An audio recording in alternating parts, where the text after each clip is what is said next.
Hey gang, and welcome to the 78rpm channel. Not only do I like 78rpm records, I like baseball. And over the last 30 years, I have collected over 800 78rpm discs and cylinders that have references to our national pastime. Today, I'm going to share 3 of the rarest ones with you on the 78rpm channel. Let's play ball. Hello, and welcome to the 78rpm channel. Whether you're new to 78s or an advanced collector, this is your source for information, research, and music about 78rpm records, cylinders, and radio transcriptions. Hey gang, and welcome back. I spend most of my time talking about the broad world of 78rpm discs, but today I want to focus on something that I really enjoy, and that's baseball 78. As I mentioned, I've amassed over 800 78rpm discs and cylinders that have baseball references throughout the last 35 plus years. And while a lot of those are common, a lot of them are very, very scarce, some of which I have only encountered once, and so I thought it would be fun to share a few of those with you, especially now that we're getting to the thick of the pennant chase. Billy Mitchell, Baseball Papa, Blue 126 from 1951. Billy Mitchell was an obscure R&B singer from the 1950s, and he recorded this track on the Blue label. If you know anything about the Blue label, it was founded by Dootsy Williams, and it would eventually morph into the Duotone label, which eventually morphed into the Do2 label after Duotone sued them because it sounded too much like Duotone. Now, if you're familiar with the Do2 label, or you caught on to the fact that the label is called Blue, you might have a little bit of an indication as to what type of content is on here. In this case, we have a bluesy record that straddles the line between blues and party record very nicely. Girls don't like to see me swing my bat round and around. They get a thrill when I shake it straight up and down. A lady walked up and felt the size of my bat and said, "Ooh, I wish my husband had one like that. I'm a ball playing papa, I'm a ball playing." This record is not available on YouTube, it's not listed on Discogs, it's not listed on PopPsych, and it does not list as having been sold on eBay in the last however many years eBay tracks things. Now, I know for a fact that at least one copy has sold on eBay several years ago because I bought it. And as it turns out, I have 3 or 4 copies of this record, so I didn't think it was that scarce, but the fact that it doesn't show up on Discogs or anywhere else, I thought I'd share it with you. The Tommy Reynolds Orchestra, 7th Inning Stretch, Hit of the Week 18843, 1940. When most record collectors hear Hit of the Week, they think of this. These Durium cardboard flexible records that were made from 1930 to 1932. However, this is not the hit of the week we're talking about. The Holyoke Plastics Company from Holyoke, Massachusetts acquired, or maybe just stole, the hit of the week title from Hit of the Week and released at least 4 records that we know of in 1940 and 1941. Although very little is known about that company, they did produce one really good baseball record. In addition, this record had a custom sleeve that said, "A home run in anybody's ballpark." Here's a clip from 7th Inning Stretch.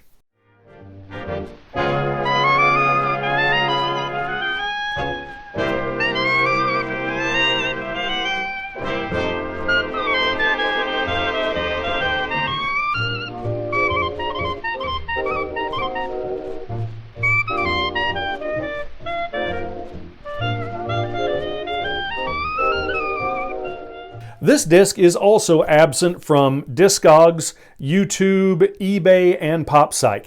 Interestingly enough, it also failed to appear in the Brian Rust jazz discography. It was eventually included in the Lord jazz discography, the 32-volume set of jazz. It's in volume 18. Batting cleanup, RRR, with a vocal by Ray Lomax on the RRR label. Catalog number RA1698 from 1955. This is one of the rarest baseball 78s out there, and it's weird. As you might have noticed, it's on the RRR label, and it's performed by RRR, with a vocal by somebody named Ray, who we can conjecture might be one of the R's. In addition to being outlandishly scarce, this record is weird all the way around. I want you to listen closely to the part of the record before the music starts.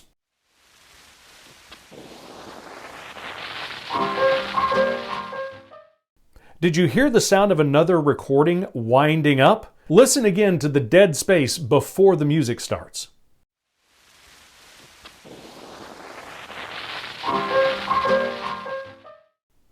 That distant whoosh sound is the sound of a record winding up.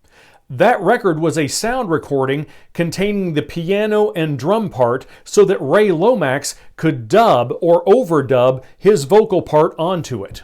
In spite of the fact that it's overdubbed, the results were a rare and a pretty good song. 3 strikes is out, without a doubt, and a single safe and a double sure, but a homer or a triple puts you in the score. Say hey, hey, say hey, hey, hey.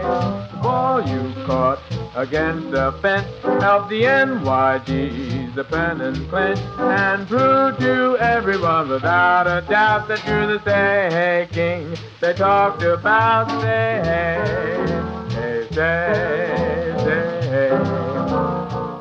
When I'm doing convention presentations, I always mention that the player who has the most 78 RPM songs recorded about them was Jackie Robinson. But the player who had the best 78 RPM songs recorded about them, definitely Willie Mays. This disc, as I mentioned, is outlandishly rare. This is the only copy I have encountered in 30 plus years of collecting. Neither this record, nor the label, nor the artist, nor the vocalist have Discogs entries. In addition to the lack of information about this disc online, neither the Baseball Hall of Fame, the National Archives, the Smithsonian Institution, let me get all these right, the Library of Congress, nor any digitally searchable archive, be it library or museum, has a copy of this disc. I hope you enjoyed this little wander into the world of baseball 78s as much as I did. Interestingly enough, the world of baseball 78s and cylinders, one of the few areas of baseball collectibles that has not been over-documented. In fact, if you combine the holdings of the Library of Congress, the National Archives, and the Baseball Hall of Fame, they have around 200 baseball 78s documented. The shelves behind you have over 800 on there. And so yes, I am working on a book. Hopefully it will be out sometime next year. If nothing else, I will self-publish the list so that it is available to baseball collectors, and there will be an honest and legitimate version of a baseball recordings price guide so that you don't go online and see a copy of Getzel at a ball game that says rare and you can buy it for $75, which you can do right now on eBay. In fact, that record is so rare, there are 4 other copies of it on eBay right now. So just because somebody says a record is rare on eBay, please don't believe them, because they probably have no idea what they're talking about.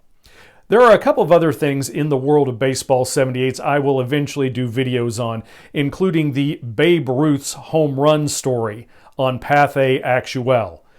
Don't get me started right now.